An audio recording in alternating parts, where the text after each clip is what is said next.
오랜만입니다. 네. 신가제님께서 음악에 크리스마스 냄새가 난다고 요즘 너무 덥고 습하고 이래가지고 한번 크리스마스 느낌 나는 음악으로 한번 시작을 해봤습니다. 오늘은 AI 관련 이야기를 좀 살짝 해볼까. AI는 영상 제작자들을 어떻게 변화시킬까? 우리는 어떻게 준비를 해야 되고 뭘 해야 할까?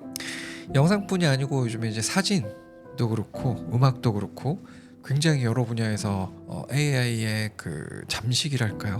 그리고 실제로 우리들이 이제 구독형 서비스로 AI를 활용하면서 외주 작업하시는 분들이 이제 꽤 눈에 띄어요. 네, 저만 해도 이제 본격적으로 좀 AI를 활용을 하고 있고요. 예전에 한 1, 2년 전부터 계속 이 얘기는 있었잖아요. 우리 장현경 감독님도 한번 다루셨었고 이제는 좀 생각을 바꿔서 좀 빠르게 적응을 해야 될 때가 아닌가 싶어서 뭐 어려운 얘기할 건 아니고 그냥 간단하게 한번 주제를 들고 와봤습니다.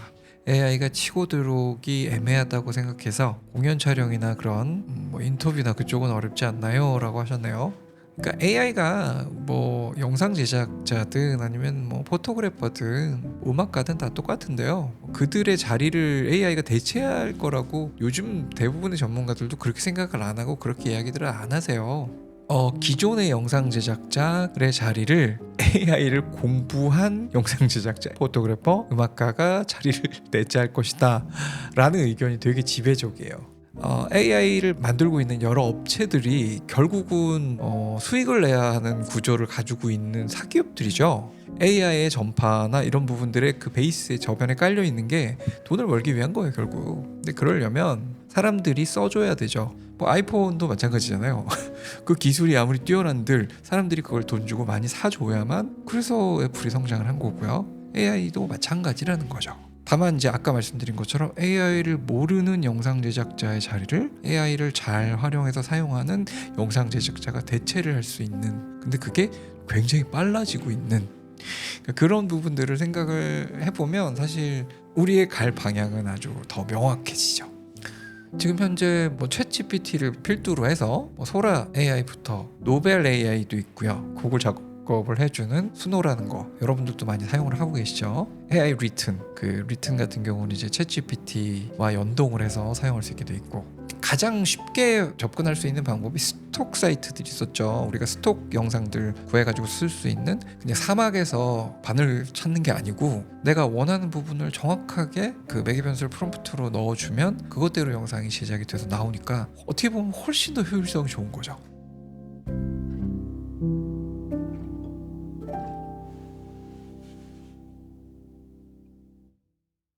그 다음에 이제 음악, 아티스트, 뭐 에피데믹 사운드, 그 다음에 오디오, 얘네들이 전부 내세우는 게 이제 AI예요. AI로 그럼 뭘 할 수 있을까? 음악으로 내가 원하는 분위기에 훨씬 더 빠르고 정확하게 접근할 수 있는 거예요. 보통 우리 음악 사이트에서 내 영상에 맞는 음악 고르는 게 진짜 일이잖아요. 그냥 단순히 카테고리로 뭐 다큐멘터리 음악 잔뜩 모아놓고 그게 아니고 내가 원하는 정확한 그 음악을 찾는데 속도가 좀 빨라질 수 있는 거죠. 오늘 예를 들어서 제가 지금 라이브 준비하면서 그럼 AI는 영상 제작자들에게 어떤 변화를 줄까라는 부분에 대해서 챗 GPT에 한번 물어도 봤어요. 그랬더니 쫙 뽑아주더라고요. 소주제를 잡는 연계성을 어드바이스 해주고요. 내가 원하는 결론은 어떤 것인가. 그러니까 굉장히 좋은 어시스트들이 내 옆에 있는 거예요. 그런 부분으로 활용을 하기 시작을 하는 게 제일 클 것 같고요. 내가 원하는 백그라운드 영상이라든지 요즘 포토샵이나 라이트룸에서 하는 생성형 자연스럽게 되기 시작을 하면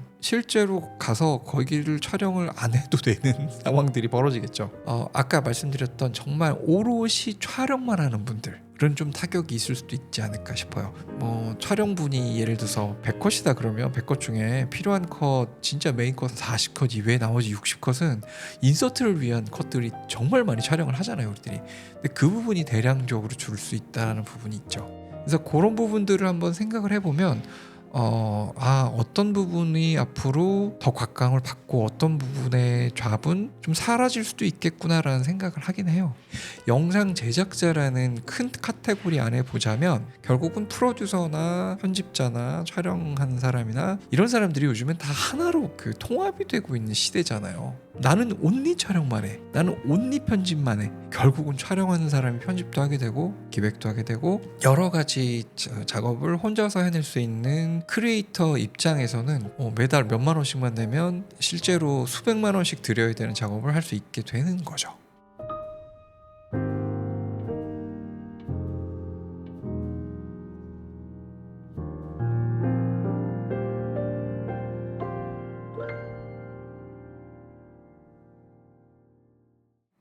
자, 그러면 AI가 영상 제작에 기여할 수 있는 부분이 뭐가 있을까요, 여러분? 자동 편집 기능 같은 것도 굉장히 지금도 꽤 쓸만하지만 더 쓸만해질 수가 있겠죠. 프로세스 우리도 편집하다 보면은 편집의 일관성이라고 하죠. 컷과 컷의 연계라든지 쭉 보고 있는 사람에게 집중력을 잃지 않게 하는 화각의 변화라든지 이런 부분들, 그런 부분들을 사실 문법에 맞춰서 촬영도 그렇게 해야 되고 그 부분에 맞춰서 편집도 해야 되잖아요. 이 부분에 엄청난 도움을 받을 수 있을 것 같아요, 사실은. 지금 현재 포토샵이나 라이트룸에서 이루어지고 있는 생성형 AI처럼 하나의 화각으로만 촬영을 했음에도 불구하고 다양한 앵글과 다양한 화각을 생성해 주는 거죠, 새롭게.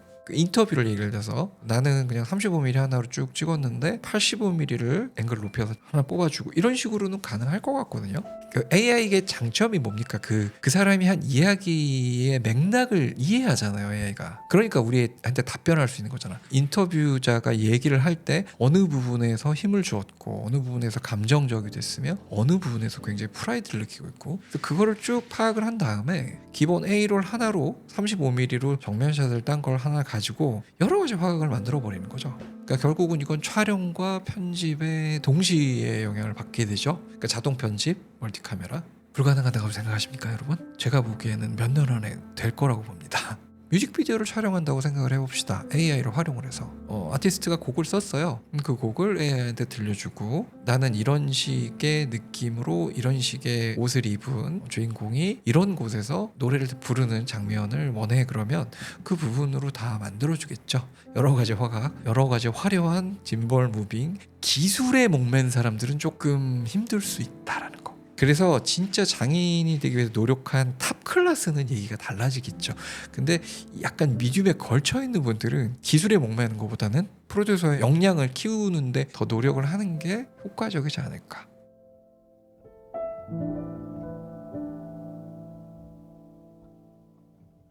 그래요. 삼성전자나 LG 광고 미디어 팀 팀장이라고 생각을 해볼게요. 영상을 만들라는 오더 아니면 1년에 그런 큰 회사들은 기본적으로 이미 정해진 영상 플랜이 있거든요. 영상을 한다고 해서 그분들이 직접 AI를 구독을 해서 거기서 영상 제작을 한다? 그럴 일은 없어요. 결국은 그걸 제작하는 프로듀서를 찾아서 제작을 하게 되고, 다만 그 프로듀서가 사람이 해야 되는 그런 부분의 영역에서 AI 영역이 많이 들어가는 거죠. 차후에 내가 계속 영상 제작적으로 살아남기 위해서는 클라이언트를 대하는 방법, 또 한 가지는 결국은 전체 기획을 내가 할 수 있어야 된다. 그러니까 AI에게 대체를 하기는 하더라도 기술자를 대체를 하는 거지 기획자를 대체하기는 힘들 거예요.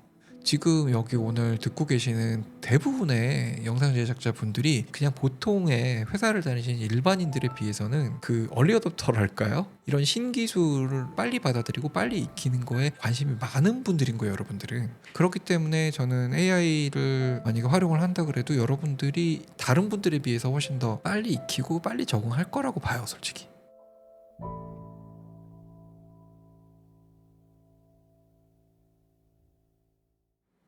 AI가 편하긴 한데 남들도 다 같이 쓴다는 게 무서워요. 누구나 쓸 수 있는 툴로 다 풀리면 오히려 그렇게 위협적이지가 않게 돼요. 나만 그렇게 쓰는 게 아니고 모든 사람이 쓰기 때문에. 사실 그렇잖아요. 그 신기술이 나오고 신기능이 나왔다고 해서 그 기능 하나를 잘 쓴다고 해서 돈을 잘 번다든지 유명해지기는 쉽지 않죠.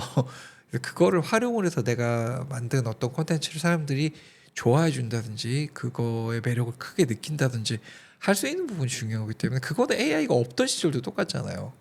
AI 회사들이 어떻게든 현재 영상을 제작하는, 음악을 제작하는, 아니면은 기획을 하는 프로듀서들의 입맛에 맞춰서 그 사람들이 쓰기 편하도록 만들려고 무지하게 노력을 하고 있을 거예요 지금. 이 흐름으로 가면 어떻게 되겠어요? 이게 뭐 갑자기 뭐 특이점이 와서 빵 바뀌는 게 아니고요.